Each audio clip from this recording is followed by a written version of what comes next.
jechoota fokkatoo abbaan manaa tokko mana isaatii akka dheessu isa taasisan beeki. Shamarri takka beektees ta'e osoo hin beekne jechoonni afaan isiitii bahan abbaan manaa isii mana isaa akka nufu taasisuu danda'u. Jechoota kanneen sitti himaa obsaan na caqasi. Tokkoffaa jechoota tuffii madaala isaa gadi buusanii fi eenyummaa isaa xiqqeessan beektees ta'e osoo hin beekne itti fayyadamu. Jechoonni akkanaa abbaan manaa kee mana isaa akka jibbu gochuudhaaf humna qabu. Dogongora darbeen isa qeequu beeki. Badiin isaa kaleessaa eenyummaa isaa kanarraa kana ibsuu dhabuu danda'a. Kanaafuu akka kaleessaatti osoo hin taane akka har'aatti isa madaali. Sadaffaa dhiira birootiin wal dorgomsiisu beeki. Yeroo tokko tokko waan kana fayyadamuun akka inni of laaluu fi namoota biroorraa cimee akka argamu hamilee isaaf ta'uu danda'a. Garuu ammoo yeroo hundatti fayyadamta taanaan hamilee isaa jabeessuu dhiiftee isa cabsuu dandeetta. Gara qabxii arfaffaatti lufuu kiyyaan dura garuu wantoota gaa'ila mi'eessanii fi cimsan keessaa tokko kennaadha.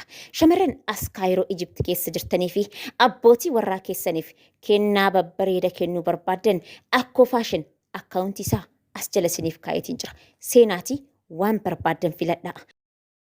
Abbaan manaa tokko mana isaa akka jibbuu fi akka nufu taasisan keessaa inni arfaffaan ammoo callisiinsa akka adabbiitti fayyadamuudha beeki. Gaa'ila keessatti callisiinsa caala mariin rakkoo hiikuun furmaata jabaadha. Kanaafuu rakkoo keessan taa'aatii irratti mari'achuuf yaala. Mee ijoolleen dhiiraa qabxiilee kanneen keessaa wanti dogongore yoo jiraate koomentii irra naaf kaayaa.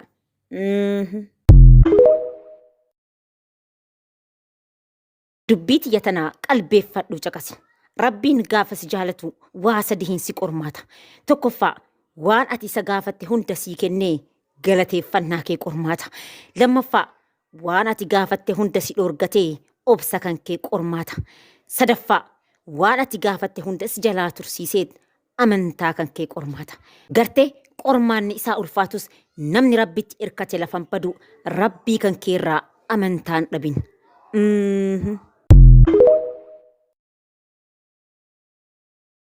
Yoo inni ciisee bilbila laalu, yoo inni ciisee waa godhu yoo agarte waan inni harkaa qabu san irraa fuudhiti እዚህ ደረቱ አካባቢ ናኖ ኦነ ኢሳratti irra ciisiti suutaan naannoo kana isa tuttuqaa jechoota jaalalaa itti fayyadame. Look by the way shamarran ijoollee dhiiraa bakka kamiyyuu tuqxee miira keessa seensisuu dandeetta.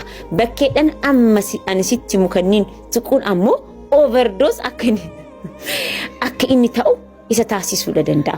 So እነዚህ አይነት ስሜቶች ቤቱን እንዲፈልግ mana isaa akka inni yaadu akka si yaadu yeroo si wajjin dabarsu san akka eegu isa taasisa. አንዳንዴ ረንደም የሚባሉ ነገሮች አሉ። yeroo hedduu hawaasa keenya biratti wanti baratame maali abbaa manaa fi haadha manaa gidduu hariiroo jedhamu bakka guyyaa hojiirra oolanii galgala hin seenanii waa nyaatanii TV ilaalanii bilbila ilaalanii achi booda gara siree deemanii ifa dhaamsanii wanti ta'e achumatti ta'a. Like ይሄ በቃ የተደጋገመ ነገር ሲሆን ይሰለቻል። በር ወንቲ ምንድኑ ኢቭን ዋንስ የሚአው ተኮ በር የሮ ሁንዳ እርደደ ቢስተኛ ተታናን ሲጅብሲሳ ሚቲ ወንቶኒ ተኮ ተኮ ጅጅረሙ ደቀቡ ኢዶን የሮ ጃለላ እቺ ደበርስተን ጅጅረሙ ደቀባ ሃሊሳ ጅጅረሙ ደቀባ ጀቾን ኢሲን ፈየደምተን ጅጅረሙ ደቀባ ወንቶታ አከና ከነቱ ዋንሰን አከ ኢሲን በጉጉት እንድትጠብቁት አከ ኢሲን ሐውዳን ኤገተን ኢሲን ታሲሳ ሶ especially ammo ijoolleen dhiiraa wantoota random ta'an jaalatu. Wantoota akka tasaatti raawwataman ይሄ ድግግሞሽ የሌለበት random የሆነ ነገር ሰዎችን አትራክት ያደርጋል። ሶ የሮ ተቆ የሮ ኢኒ ቁበን ቀብነቲ የሮ ኢኒ ዋን አከና ከነ ያድንቲ አቲቲ ዳጤ wantoota amma ansiin jedhe kana raawwachuun jaalalli keessan akkami'aaw akka isin wal barbaadan taasisa. Malli sadaffaan abbaa manaa kee jaalalaa fi miiraan overdose ittiin taasisuu dandeettu ammoo deep kiss jedhama. Isa kana akkam godhee isiniif ibsuu akka danda'u hin beeku. Xiqqoon ulfaata garuu ammoo dhiifama isin gaafadha. Waan kana keessatti yoo isin mufachiise jechuudha. Deep kiss jechuun dhungoo yeroo dhungoo yeroo dheeraa jechuudha. It's like dhugaa dhiifama isin gaafataati waan kana kasiniif ibsu just beeku qabdan jedhee waan yaadeef. Okay, akkasitti naaf qabadha. Yoo isin mufachiisi ammoo commenti irratti yaada keessan kaa'uun dagatina.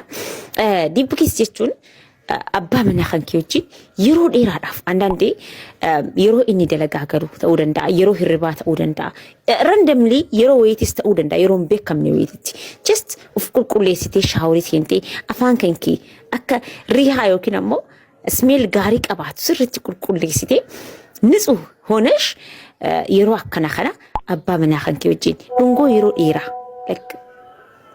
yeroo dheeraadhaaf wal dhungachuun akka inni miira biraa keessa seenu sirraa gammachuu akka qabaatu isa taasisa. Wanti kun dirqama yeroo hedduu waan akkana kana kan raawwatan dhiiradha.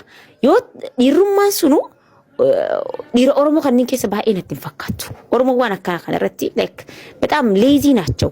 በቃ ሚራ ኦፊ ቆፈ ላለችው ስሬ ኬስ ሲኔ ዋን ካና ሸምራ ወጂ ራወተ ሚራ ኦፊ ሰን ቆፈ የገችው ለማለይ ሴቶችን ለማስደሰት ሚራ ያዳ ምናት ያ አከም ይለጀዴ ፊሊንግ ሲሰን አንደርስታንድ ጎቹ ዳፍ ይያሉ ሶ ከሱ ማይመጣ ከሆነ ይሰራ ወንቲ ኩን ዱፋ እንጅሩ ታናን አቲ ኮምፕሌን ጎቹራ ዋን አንበር ባዶ አባ ምናት የና ሂንጎነ ጀቹራ አቲ ጎቹ ዳፍ ያል it's all the same እኒስ ጎዴ አቲስ ጎቴ ወንቲ ጉዳን ስብረት በርባዳም ኢስለማን والجمتشيسودا قال لك يسن فيافي ጤናማ የሆነ ትዳር መኖር አይደለ ያ ነገር ደግሞ ከሱ ብቻ መምጣት የለበትም አባ መናክ የቆፍት ያከስጎቹ ለቀባጀቴ ሲኤጉን ቀብዱ አቲስ ይትጋፈተሙ ማከንኪ በይ አትሲሮ ተኩተኩ በሬዲ ወፈዱ ይቀዱ ሙሽራ ፈካዱቲ ወንቶት አከናከና ይሰወጅ ይራቦቹ ዳፊያሊ ኩንቶ ኮፋ ስራስ አከኒ ገመቹ ቀባቱ ታሲሳ ለመፋ አሞ መነ ኢሳ አከያዱ ታሲሳ ሰደፋ አሞ ሚራ ከንከ አከኒ ሁበቱ ታሲሳ